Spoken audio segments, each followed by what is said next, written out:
Electrohomoeopathy के अध्ययन के क्रम में आज रोग और रोग निदान वाले भाग में हम अध्ययन करेंगे एक रोग जाइरोस्टेसिया, है ना। जाइरोस्टेसिया क्या कहलाता है और हमारे जीव को कैसे प्रभावित करता है, इस पर हम अध्ययन करेंगे। तो जाइरोस्टेसिया जो है आपका जीभ का सूखना, जीभ और माउथ का सूखना, यानी माउथ के अंदर ही जीभ होता है तो स्वाभाविक रूप से जीभ सूखेगा तो माउथ भी प्रभावित होगा, इसलिए इसको हम माउथ का सूखना या जीभ का सूखना भी कर सकते हैं, है ना। और यह खुश्क होना यानी माउथ का, जीभ का खुश्क होना, सूख जाना या अधिक आपको मुंह से सूखापन महसूस करना, है ना।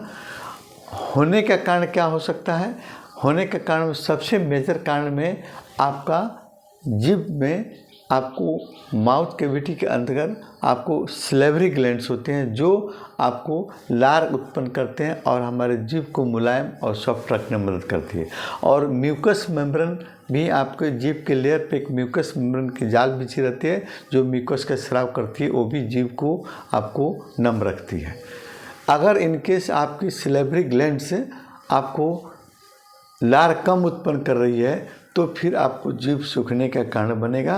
और म्यूकस मेम्ब्रेन पर भी आपको वो म्यूकस मेम्ब्रेन किसी कारणवश वो प्रभावित होता है तो म्यूकस का स्राव कम करेगा या नहीं करेगा तो आपको जीभें सूख सकती हैं। तो कारण में आप देखेंगे कि शरीर में पानी की कमी भी हो जाती है ना, उसके चलते भी आपको जीभ सूखेगा, यानी आपको डायरिया हो गया या डिसेंट्री हो गया या आपको वोमिटिंग हो गया, किसी कारणवश आपके शरीर में आपकी पानी की कमी हो गई तो आपका जीभ आपको ड्राई होगा, सूखेगा। इसके अलावा आपको धूम्रपान, है ना, धूम्रपान आपको बीड़ी सिगरेट का पीना या पान मसाला, जर्दा, गुटखा का सेवन या आपको अधिक शराब का सेवन भी इसको सलेवरी ग्लैंड्स की क्रिया को आपको प्रभावित कर सकती है ना, उसके चलते भी आपका जीभ आपको सूखेगा।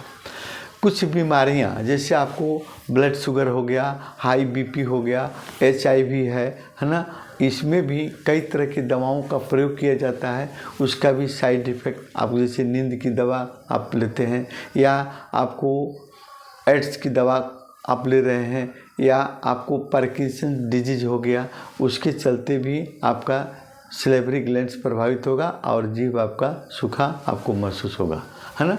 इसके सिर और गले वाले भाग में अगर कैंसर हुआ है तो उसमें रेडियोथेरापी होती है, उसके चलते भी सलेवरी ग्लैंड्स आपका प्रभावित हो सकता है या म्यूकस मेम्ब्रेन आपका प्रभावित होगा, फिर आपको वहाँ से सलाइवा का सेक्रेशन कम होगा, आपकी जीभ आपको ड्राई होगा, सूखेगा। उसके अलावा अन्य तरह की आपको औषधियों या आपको नर्वस सिस्टम से संबंधित कुछ डिजीज है, जैसे आपको नींद कम आ रही हो, डिप्रेशन में है ना, या मानसिक तनाव है, तो फिर आप उसमें कई तरह की दवाओं का प्रयोग करते हैं, है ना, नींद की दवा लाने के लिए दवा, है ना, डिप्रेशन के लिए दवा, तो फिर उसमें भी आपका टंग का आपको सलेवरी ग्लैंड्स प्रभावित हो सकता है और सलाइवा का सेक्रेशन कम हो जाएगा। फिर आपको उम्र बढ़ा, है ना, उम्र बढ़ने के कारण भी आपकी सलेवरी ग्लैंड जो है आपको उसकी क्रिया कम होने लगती है, तो उस समय भी आपका ड्राई माउथ होने की संभावना या सूखा जीभ होने की संभावना हो सकती है ना।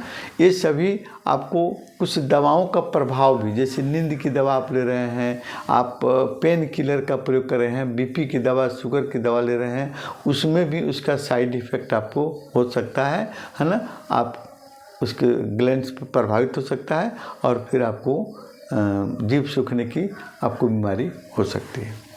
लक्षण क्या देखने को मिलेंगे? आपको भोजन को चबाने में, निगलने में दिक्कत महसूस होगा, हम बोल नहीं सकते, बोलने में भी हमारी आवाज़ें लड़खड़ाने लगती हैं आपको जीभ सूखने के चलते। और इसके अलावा जो है आपको जीभ और मुख में सूखापन होने का और भी कारण सिम्टम आपको देखने को मिलते हैं। जीभ पर चिपचिपाहट होने लगती है ना, चट चट की आवाज़ आपको मुख से आने लगती है और आपको सूखापन, जीभ के ऊपर छाले भी पड़ जाते हैं, दरारें पड़ जाती हैं, आपको उससे बदबू भी आने लगती हैं, है ना। ये सब सिम्टम आपको देखने को मिलते हैं।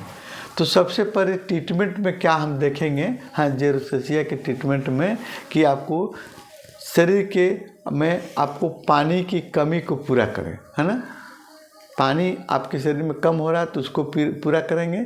और जीभ पर छाले अगर हो गए हैं तो फिर आप A2C5G का हम, अगर जीभ पर छाला हो गया है तो A2 + C5 + G का आप एक्सटर्नल, है ना, आप D4 से, है ना, एक्सटर्नल कुल्ली करने के लिए दीजिए, है ना, आपको तुरंत उसका आपको लाभ मिलेगा, है ना। या ऑइंटमेंट भी बना कर लगा सकते हैं या लोशन बना कर तर करके उस पर रख सकते हैं, है ना। उसके अलावा आपको सिलेवरी ग्लैंड्स की क्रिया को एक्टिव करना है। अगर आपका लार का स्राव कम हो रहा है तो वहाँ पर इंटरनल मेडिसिन S1 या S10 + C2 + A3, है ना, को आप +L1, है ना, को आप क्या कीजिए D4 यानी फर्स्ट डाइल्यूशन में आप दीजिए ताकि आपकी सिलेवरी ग्लैंड्स की क्रिया को एक्टिव किया जा सके, है ना। उसमें WE की आप मात्रा भी आप ले सकते हैं, है ना, WE की मात्रा भी दे सकते हैं और सिलेवरी ग्लैंड्स की क्रिया को एक्टिव करके आपको लार उत्पन्न कर सकते हैं, आपको जीभ सूखने से आपको बच सकते हैं। इसके अलावा इंजेक्शन नंबर 29 भी लगा सकते हैं। इंजेक्शन नंबर 29 जो है ना, इंजेक्शन नंबर 29 का प्रयोग करिए, आपको जीभ का सूखना कम होगा। और बचाव करना है तो इन तमाम तरह के आपको जो आपको धूम्रपान है या पानी की कमी है ना, इससे आप बचाव कीजिए, है ना, आपका जीभ आपका सूखेगा नहीं। अगले वीडियो में फिर हम कुछ आपको जीभ पर कुछ और रोगों पर चर्चा करेंगे और उसका इलेक्ट्रोपैथी से निदान के बारे में सोचेंगे।